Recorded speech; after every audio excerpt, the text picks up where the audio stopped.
एक दफा का जिक्र है कि एक छोटे से गांव में एक शख्स रहता था जिसका नाम जिया था।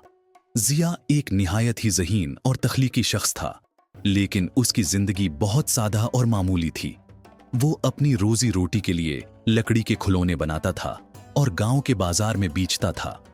दिया के खिलौने आम खिलौनों से मुख्तलिफ थे। वो परंदे, दरख्त और जानवर उस खूबसूरती और महारत से तराशता कि देखने वाले हैरान रह जाते। लोग उसके खिलौनों की बहुत तारीफ करते थे, लेकिन वो ज्यादा कीमत पर नहीं बेचता था, क्योंकि उसके लिए पैसों से ज्यादा अहम खुशी थी जो उसके खिलौने बच्चों के चेहरों पर लाती थी। एक दिन जिया जंगल में लकड़ी लेने गया। वहां उसे एक अजीब व गरीब दरख्त मिला जिसकी लकड़ी सुनहरी रंग की थी और उससे हल्की हल्की खुशबू आ रही थी। जिया ने सोचा कि इस लकड़ी से कुछ खास बनाएगा। वो दरख्त से थोड़ी लकड़ी काटकर अपने घर ले आया। घर पहुंचकर जिया ने इस लकड़ी से एक खूबसूरत परंदा बनाया। वो परंदा इतना हकीकत के करीब था कि लगता जैसे वो अभी उड़ जाएगा। जिया ने इसे अपनी दुकान पर रखा और अगले दिन जब बाजार गया तो लोग उस परंदे को देखकर हैरान रह गए। सबने परंदे को खरीदने की कोशिश की, लेकिन जिया ने कहा कि ये बेचने के लिए नहीं है। आसी रात जब जिया सो रहा था, अचानक उसे एक अजीब आवाज सुनाई दी। वो जागा तो देखा कि वो लकड़ी का परंदा जिंदा हो गया था और कमरे में उड़ रहा था। परंदे ने जिया से कहा, मैं उस दरख्त की लकड़ी से बना हूं जिस पर एक जादू है। मैं तुम्हारा शुक्रगुजार हूं कि तुमने मुझे बनाया। अब मैं तुम्हारी मदद के लिए हाजिर हूं। जिया हैरान भी था और खुश भी।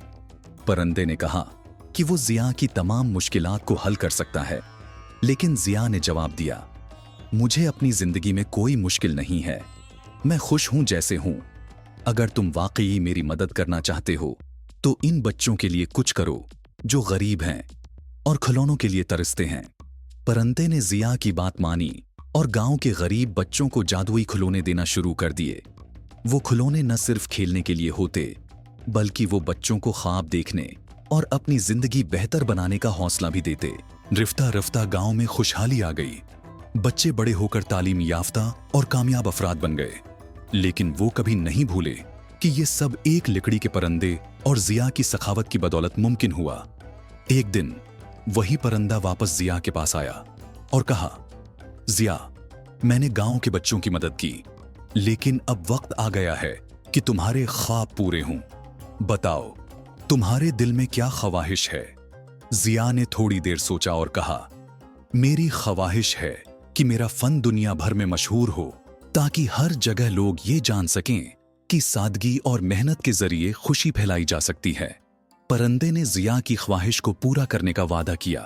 अगले दिन जिया की दुकान पर एक अजनबी शख्स आया जो एक मशहूर ताजिर था। इसने जिया के फन को पहचाना और इसके खिलौनों को दुनिया भर में ले जाने की पेशकश की। जिया ने ये मौके कबूल किया और यूं उसका फन दुनिया के कोने कोने तक पहुंच गया। अब न सिर्फ गांव बल्कि दुनिया भर में जिया का नाम मोहब्बत और खुशी की अलामत बन गया। वो हमेशा ये कहता रहा कि दूसरों की मदद करना सबसे बड़ी कामयाबी है।